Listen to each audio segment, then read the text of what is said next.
Hey, what's going on, guys? It's Barry here with the Scryguys, and today we're going to be talking about a new commander from Murders at Karlov Manor. We're talking about Kylox Visionary Inventor, which is going to be a 5 and is it commander, legendary creature, Viashino Artificer, Menace, Ward, Haste. Whenever it attacks, sacrifice any number of other creatures, then exile the top X cards of your library, where X is the total power. You may cast any number of instant and or sorcery cards or spells from them among exile without paying their mana cost. So yes, we are talking about a very Narset-esque type of commander with just a little bit more caveats, a little bit more expensive, and today we're going to be doing a budget version of them. This is going to be a $100 budget deck, so let's get into it. I'm really surprised that no one was talking about this. I mean, he is 7 mana. It is a pretty hefty price, and having to build up your board is going to be kind of dangerous just because of the amount of board wipes, spell removal, blah blah blah. But with him, it has Menace, Ward 2, and at least the turn that it comes down on, it has haste. It can attack right away, and hopefully we're going to be able to take advantage of that as much as possible. Now, I've put this in a different section, so don't be surprised by the amount of creatures that are in this first section, because we're gonna have a lot more creatures in this deck. It's going to be in a token producer category of its own. Let's look at our creatures that we do have on it that doesn't produce any tokens, but does play off of the instants and sorceries that we will be playing in this deck, because we do have about 35 to 36 of them in here. And so these are going to be really helpful. We have Archmage Emeritus and Stormkilling Artist, both from the Strixhaven set. Both have Magecraft.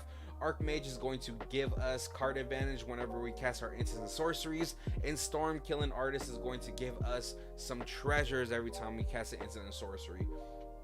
And I believe Archmage is going to be one of our most expensive cards in here, chiming in at almost $5. We have Niv Mizzet Perun, which is going to be 3 blue, 3 red, legendary creature, dragon, wizard. The spell can be countered flying. Whenever you draw a card, it deals the damage, so we're going to be able to ping little mana dorks off of the board, and if we draw enough cards, we might be able to ping off that pesky Draneth Magistrate, because that's probably one of the biggest ones that's going to stop us from playing cards from exile. It's not the biggest, but you know what I mean. And then we have 2 of our enchantments in here. Thousand Year Storm, which is coming in at a whopping $1.80, and Swarm Intelligence for 6 and a blue. Whenever you cast an instant or sorcery, you may copy that spell. You may choose new targets for this spell. Thousand Year Storm is a storm enchantment that we have into this deck, which, you know, has the whole, you have to cast spells to get more copies, but casting all of our cantrips into one of our bigger spells can be pretty devastating for the game, and might just end the game right there. People might not want to sit through that. So let's look into our instance. We have cards like Brainstorm Consider that are going to allow us to look at the top of our deck, and Brainstorm more so than others, because that's gonna give us the chance to manipulate the top cards of our deck, putting our bigger spells that may be in our hands onto the top, and hopefully having Kylox cast those spells for free. Consider is also great because we have a couple spells that play off of the graveyard, like Mizzet's Mastery and Mnemonic Deluge. So if we can go ahead and put one of our big cheap extra turn spells into the graveyard, we might be able to Mnemonic Deluge and cast those for free. And it's also instant. It also draws us a card. We have our counter spells and Arcane Denial and Counterspell. Arcane Denial being $3 is news to me, but it's great. I mean, it's still a great card because it counters any kind of spells, not just non-creature spells, which usually run at 2 mana, like counters, like negate. But this is probably, you're using this to sort of either save your board or stop somebody from disrupting your plans, like maybe a Psych Rift or anything. And 2 cards in regards to that is probably nothing at that point. And it also acts as a cantrip as well. And then Counterspell, just good old Counterspell. We have cards like Curate, which is 1 in a blue, gives us Surveil 2, so lets us dig a little bit deeper and lets us draw a card. We have cards like Desperate Ritual in here that's going to act as ramp. I mean, our commander does cost 7, so you're going to need that boost a little bit. We have another card. We have 2 more, maybe 1 more card in here that acts the same way.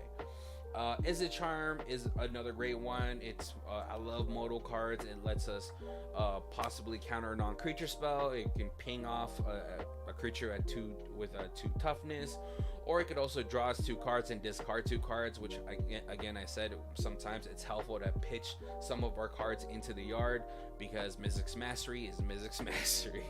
Negate. Pretty straightforward. Thrill of Possibility is just another way for us to draw cards.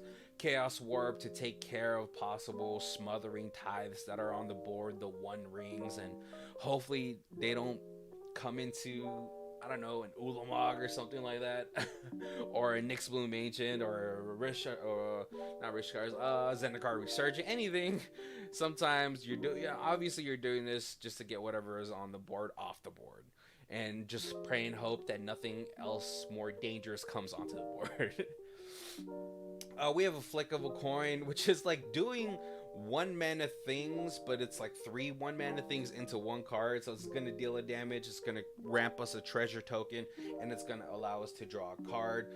Same with Frantic Search. If we're using our artifacts to go ahead and cast a spell, we can float 3 mana with our lands, untap them, draw 2 cards, discard 2 cards, all at instant speed, which is always great. Prismaric Command, another great, just 1 more than Izzet Charm, but it's gonna let us choose 2 different modes, which is gonna let us destroy target artifact, ramp us a treasure, draw 2 cards, then discard 2 cards, and deal 2 damage. Seething Song, just another great ramp spell for us. Big Score and Unexpected Windfall, it's a ramp spell, as ramp as Izzet can get. But it's also a card draw spell as well, so a lot of this is going to be pretty straightforward just because it's a budget Izzet deck. So I don't know how creative you want me to get with it, but these are pretty straightforward, and those are 2 really great cards. I mean, you know, they're commons, but they're dollar commons, which is, you know, I don't know if it's a big deal. I feel like it's a lot for a common, but it's a really good common. Dig Through Time, classic. We are going to be, as you saw, pitching cards to the graveyard pretty often, and Dig Through Time can possibly get us out of a pinch, letting us dig 7 into our library, and hopefully getting a counterspell, Arcane Denial or something, Izzet Charm or something like that of the sorts, to possibly help us stay on board. Let's look at our lands. We're looking at 35 lands at $5.24. Command Tower, Evolving Wilds, Exotic Orchard, Frostboil, Snarl, 12 islands and 12 mountains, Myriad Landscape, Mystic Sanctuary, which is going to allow us to hopefully bring back a really nice spell from the graveyard onto the battlefield. Reliquary Tower, because we should be drawing a lot of cards in this deck. Shivan Reef, Temple of Epiphany for another Scry, Temple of the False God, and Terramorphic Expanse. I know, you guys are gonna be like, where's the Surveil land? The Surveil land's like $7. Too much for this deck. It's gonna send us way over budget. But also, plus, it's just like we can't really fetch it, so we can't take advantage of the land types that are in the text. So, you know, right now it's $5. It's pretty expensive, so I didn't include it in here. I mean, I know I should. I have room, so you know, this deck is only really clocking in at $81, so I have room to stay within that $100 budget. But you know, this is still a pretty early iteration of this budget deck. But let me know.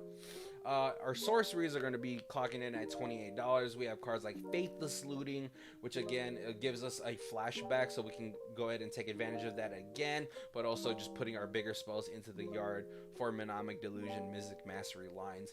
We have Gleeful Demolition, which is a pretty sick card. I didn't know this card existed. I didn't really buy into All is One the whole Phyrexian, the last Phyrexian set that just came in. So this is really cool. You could destroy a target artifact, and if you control that artifact, create 3/1/1 red Phyrexian goblin creatures. So maybe you just need that little extra push to get you through.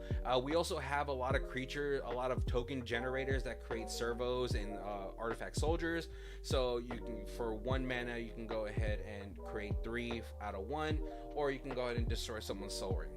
I don't know. Ponder and Preordain are probably going to be one of the more important cards in here, because we can't afford scroll rack, so we can't really set up the top of our library to be the most efficient maximum Kylox trigger happening. But Ponder and Preordain kind of help us with that. Ponder letting us look at the top 3, and then if maybe there's just 3 lands, you go ahead and shuffle and then, you know, spin the wheel on that. Preordain also letting us scry 2 and then draw a card. See, we have Serum Vision doing the same thing, except in the backwards order, where we draw a card and then scry 2. Seize the Spoil, just another way for us to draw some cards, ramp a little bit. Same as like Big Score and all that stuff. Experimental Overlord is probably one of the more interesting ones. It's from M21.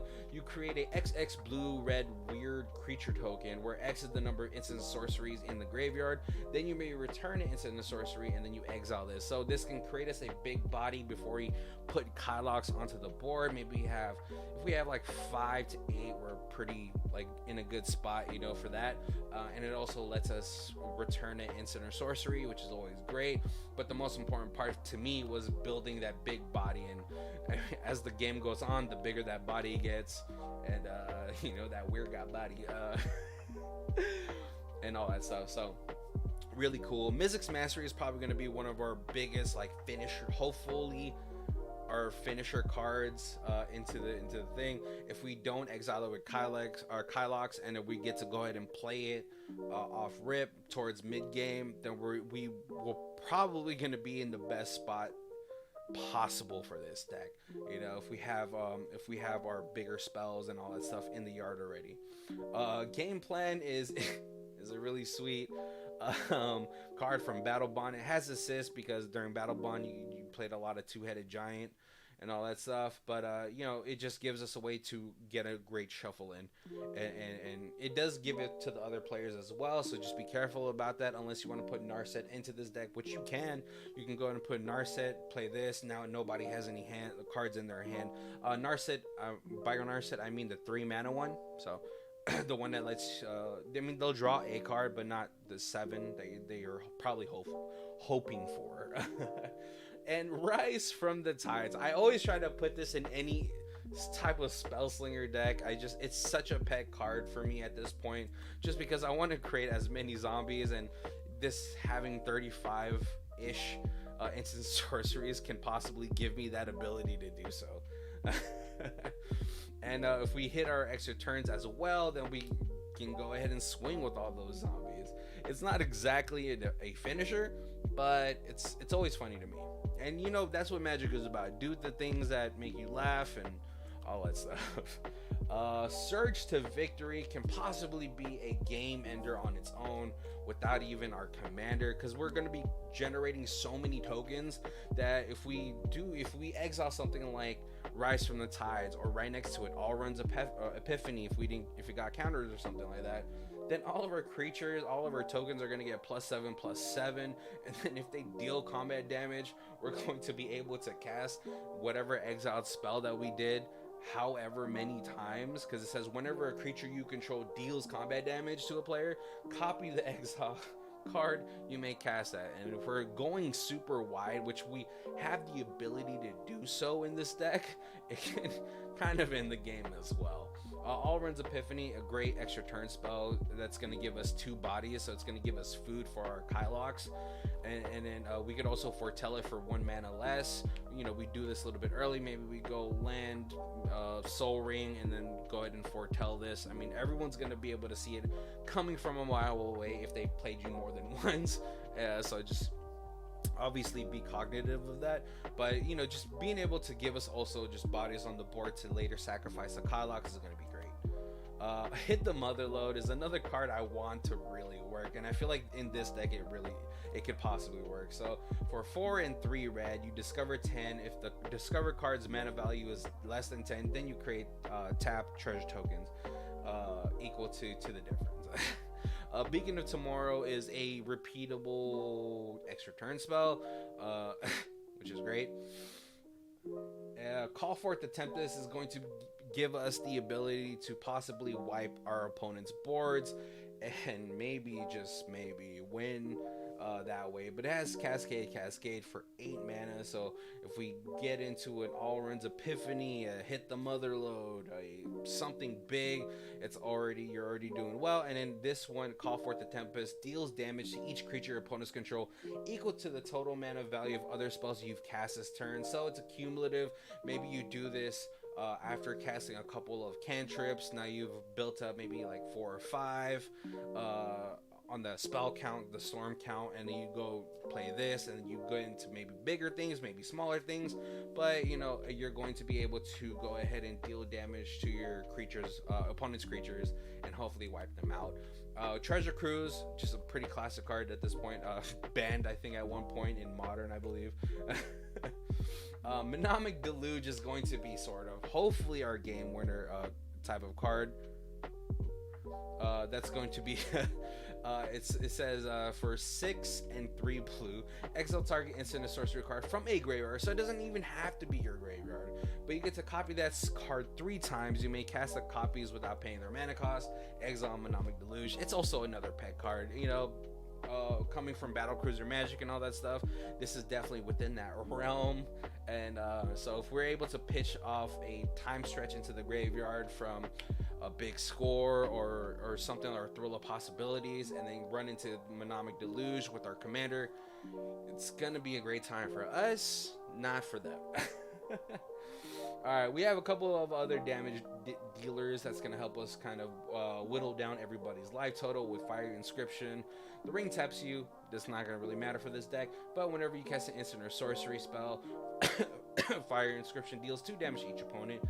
Sentinel Tower, also it's a sort of storm card as well that can deal 1 damage plus equal to plus the number of instant sorcery spells you cast this turn, so that can get out of hand pretty fast.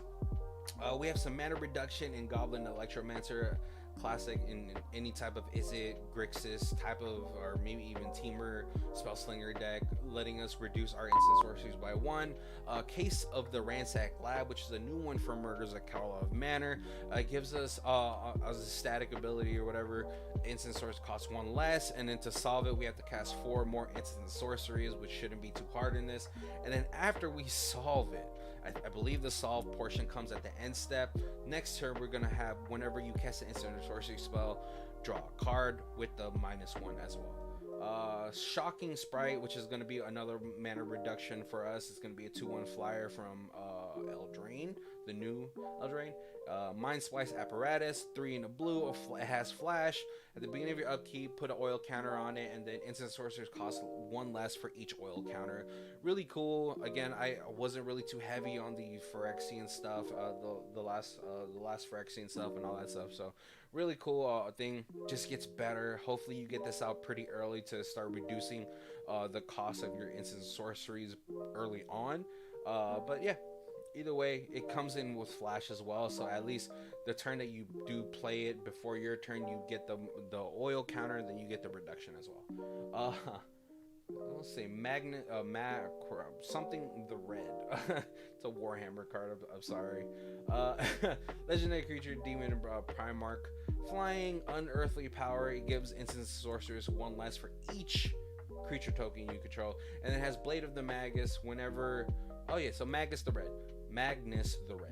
Whenever Magnus the Red deals combat damage, so it also creates tokens for us as well. This can get out of hand really fast if we get some of our mana token producers out pretty early on.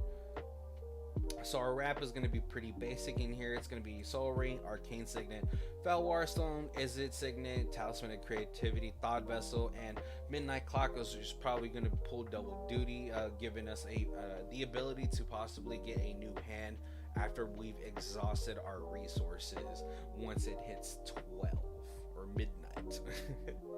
And then I believe this is going to be our last segment. We have token makers with third path iconoclast, which is probably going to be one of the best ones in here, just because it triggers off our non-creatures and it creates colorless soldier artifact creature tokens. Like I said earlier, Young Pyromancer is a classic, just making 1/1 elementals. Chasm Skulker is going to be pretty sick in this if we can get it out pretty early, and then by the time Kylox comes onto the board, hopefully it's going to be maybe 5 to 6 if we're using a lot of our cantrips or before that turn, possibly even bigger than that. And what's really cool is that after Kylox eats up Chasm Skulker, it gifts us a bunch of squid tokens that we could possibly use the next turn if Kylox is still around, or if we have to recast them. It gives us more bodies, and that's great. Saheeli Sublime Artificer from War of the Spark, I believe. It's also just very like third path iconoclast, triggering off of non-creature spells, giving us several artifact creature tokens. And then also we could possibly make those into soul rings if we find the need to do so. Murmuring Mystic and Talren, both same coin, different sides and all that stuff. Murmuring Mystic is a little bit nicer because it is a 1/5 body, so it doesn't die to like little mini board sweeps that give -2/-2 and all that stuff. Talron is a little bit is nice too because it also gives us 2/2 blue drakes instead of 1/1 birds. But hey, put them both in there, Dika Fractal Theorist is great. It has coming from Strixhaven as well, from the Commander products, I believe. This one is cool. It goes off the instants and sorceries, but it goes off the mana value of the cards versus just casting them. So we could possibly get bigger bodies on the board faster with her out.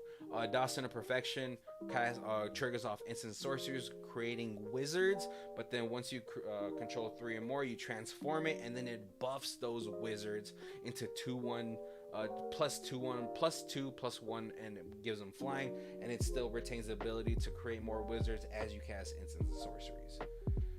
Metallurgic Summonings is a enchantment, 3 and 2 blue.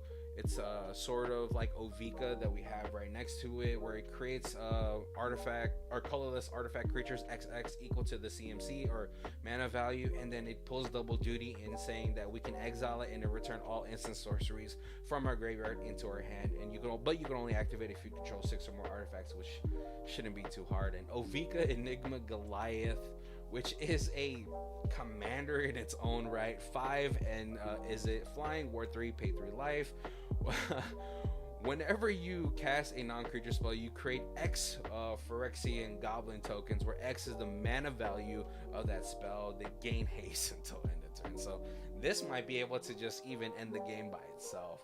But I believe that's everything that we have for the cards. Let's look at some stats. We're looking at 55 blue pips and 37 red pips. We have 27 blue producers and 33 red producers. Our mana curve for this is pretty high at 3.85. Category is looking at this. We have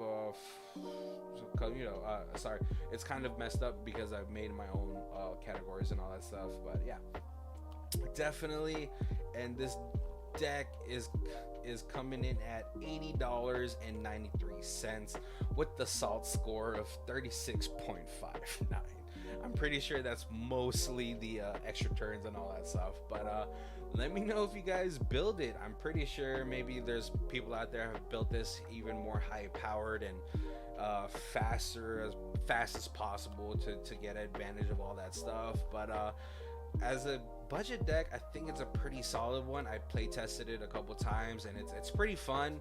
It is slow especially if you're going up against higher power decks. But as in a casual table, I think this will be fun to pilot and all that stuff. So thank you guys for joining us. Make sure to like, comment, subscribe, and have a good one.